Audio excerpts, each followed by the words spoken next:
Assalamualaikum warahmatullahi wabarakatuh. Apa kabar semuanya? Semoga semuanya dalam keadaan sehat, dimurahkan rezekinya dan dilancarkan segala urusannya, serta bantuan sosial yang ditunggu-tunggu selama ini lancar cairnya. Oh ya, di video kali ini kembali saya akan membahas terkait update pencairan bantuan sosial untuk termin 2, 3, dan seterusnya. Atau untuk pencairan bantuan sosial susulan, baik itu bantuan sosial program Keluarga Harapan atau BPNT program Sembako. Jadi kepada semuanya, pastikan nonton video ini sampai habis, terutama buat Bapak Ibu yang belum cair bantuan sosial tahap satunya sampai dengan hari ini.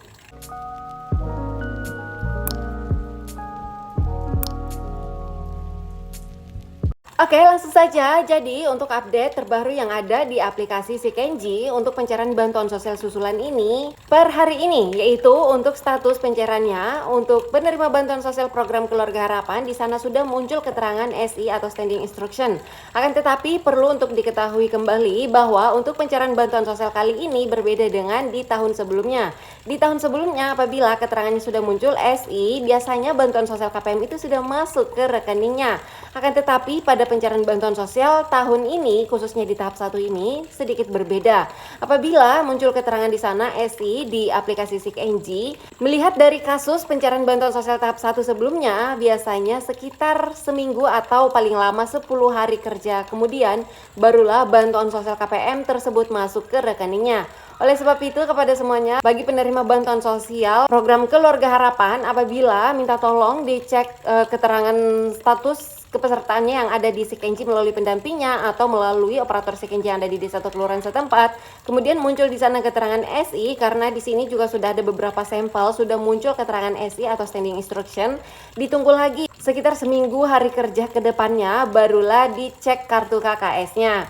Atau paling lama sekitar 10 hari kerja ke depan baru kemudian dicek kartu KKS-nya. Akan tetapi jika Bapak Ibu memiliki aplikasi Brimo misalnya atau tabungan Simakmur, maka bisa dicek secara berkala melalui aplikasinya agar diketahui apakah saldo bansosnya sudah masuk ke rekening atau tidak.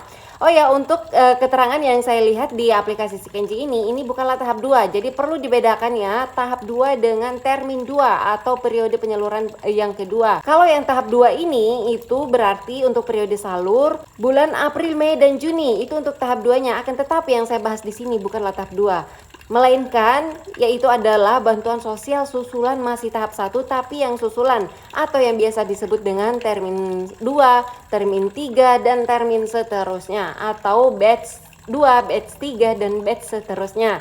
Karena seperti yang kita ketahui untuk pencairan bantuan sosial baik itu PKH maupun BPNT itu terbagi menjadi beberapa tahap atau bagian atau termin atau batch. Jadi jangan sampai salah paham mengira bahwa yang saya bahas di sini adalah tahap 2-nya. Ini masih tahap 1 periode salur Januari, Februari, Maret, akan tetapi untuk batch berikutnya atau termin 2 dan seterusnya. Karena kalau PKH biasanya terbagi menjadi sampai 10 termin baru kemudian selesai penyalurannya atau sampai kotanya penuh yaitu 10 juta KPM. Nah, itu tadi untuk status pencairan bantuan sosial khusus program Keluarga Harapan batch 2 dan batch seterusnya.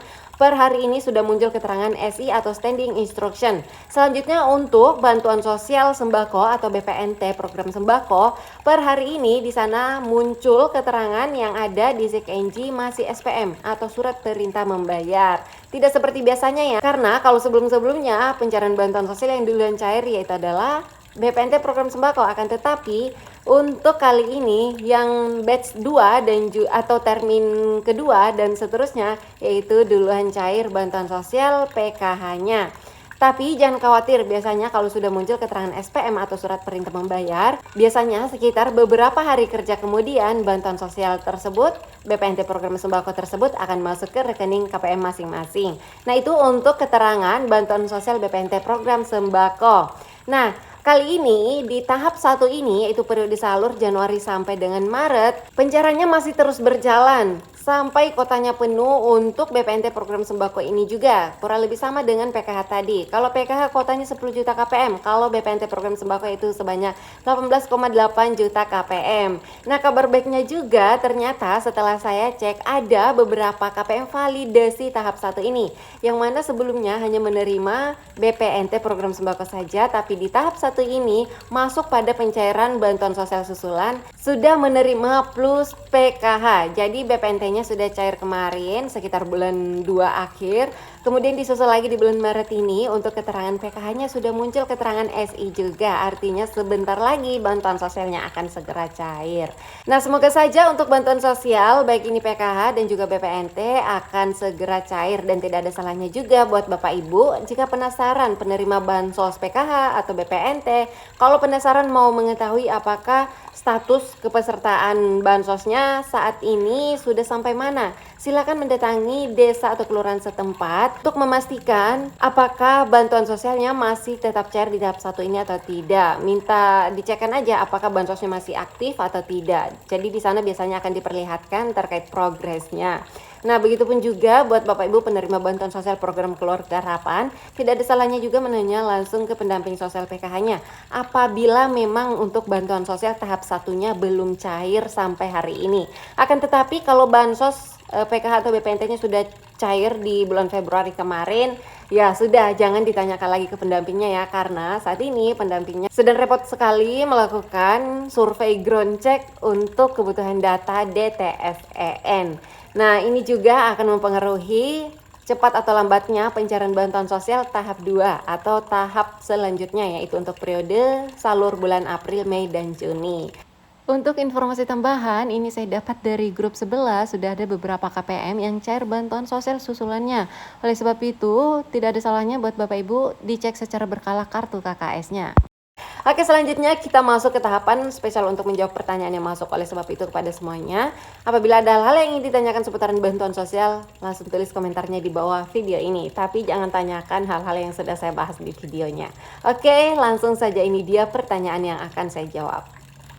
Pertama, pertanyaan dari Kak Astriandini yang menanyakan apakah anak yang ketiga untuk data terbaru sekarang di DTSEN apakah terhitung sebagai komponen atau tidak. Nah, jadi untuk komponen ini masih tetap sama dengan mekanisme kemarin ya, pada saat masih menggunakan DTKS, yaitu untuk anak ketiga tidak terhitung apabila komponen kesehatan atau kehamilan. Akan tetapi kalau komponen pendidikan itu masih terhitung apabila anak ketiga. Untuk pertanyaan berikutnya yaitu minta dibantuin untuk daftar online biar dapat bansos, soalnya lewat HP susah bikin akunnya, lewat desa juga nggak bisa. Oke, jadi sebenarnya gini ya Kak, ini untuk mengantisipasi juga penipuan di luar sana apabila ada yang mengatakan jasa pendaftaran online bansos dan bla bla bla gitu ya. Perlu untuk diketahui di sini bahwa untuk pendaftaran bantuan sosial itu tidak bisa dibantu sama orang lain. Misalnya saya yang membantu kakak ini kan itu nggak bisa karena beda wilayah, dan juga ini diharapkan untuk pengguna akun cek bansos itu mendaftarkan dirinya dulu, yang diregistrasi dulu. Misalnya meregistrasi ini Kak Najwa misalnya kan, daftarkan anggota keluarganya dulu yang ada di dalam satu kakak. Nah, untuk desa juga hanya bisa mendaftarkan desa yang ada di wilayahnya, nggak bisa di luar desa, luar wilayah itu nggak bisa, udah beda jangkauannya. Jadi kalau di luar sana ada yang mengiming-imingi jasa untuk daftar bansos dan sebagainya bayar sekian, sudah dipastikan itu nggak benar. Pertanyaan berikutnya, untuk periode 1 sudah dapat atau sudah cair, apakah periode 2 masih dapat lagi? Yang dimaksud ini berarti untuk tahap 1 sudah cair, apakah tahap 2-nya masih cair juga?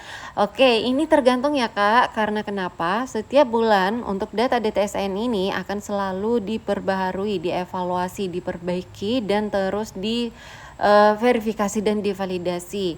Jadi apabila untuk tahap 1-nya sudah cair, tidak ada yang bisa menjamin di tahap 2-nya masih bisa cair. Akan tetapi kalau kakak merasa masih benar-benar layak bansos dari segi sosial ekonomi dan untuk komponennya juga masih memenuhi syarat untuk PKH, maka bisa dipastikan bantuan sosialnya di tahap 2-nya nanti atau tahap-tahap berikutnya masih tetap cair. Untuk pertanyaan berikutnya, kenapa tidak disurvei semuanya, hanya sebagian? Kalau yang belum disurvei gimana? Apakah tetap dapat? Ini sebenarnya sudah saya bahas full di video sebelumnya ya, yaitu judulnya nasib bagi KPM yang tidak didatangi oleh pendampingnya untuk dilakukan survei. Nah, jadi perlu diketahui memang untuk saat ini tidak semuanya dilakukan ground check atau survei melalui pendamping sosial PKH-nya. Hanya beberapa KPM saja yang misalnya data-datanya kurang lengkap atau terindikasi sudah mampu dan sebagainya. Hanya itu yang yang didatangi. Jadi kalau yang tidak didatangi bisa jadi bantuan sosialnya aman aja, kepesertanya aman aja, atau bahkan justru sebaliknya benar-benar sudah tertolak oleh sistem. Jadi ada dua kemungkinan. Baiklah, sekian informasi yang dapat saya sampaikan di video kali ini. Semoga harinya menyenangkan, segala urusannya dimudahkan, dan lancar puasanya bagi yang menjalankannya. Terima kasih sudah menonton video ini sampai habis, dan sampai ketemu lagi dan saya di video selanjutnya. Wassalamualaikum warahmatullahi wabarakatuh.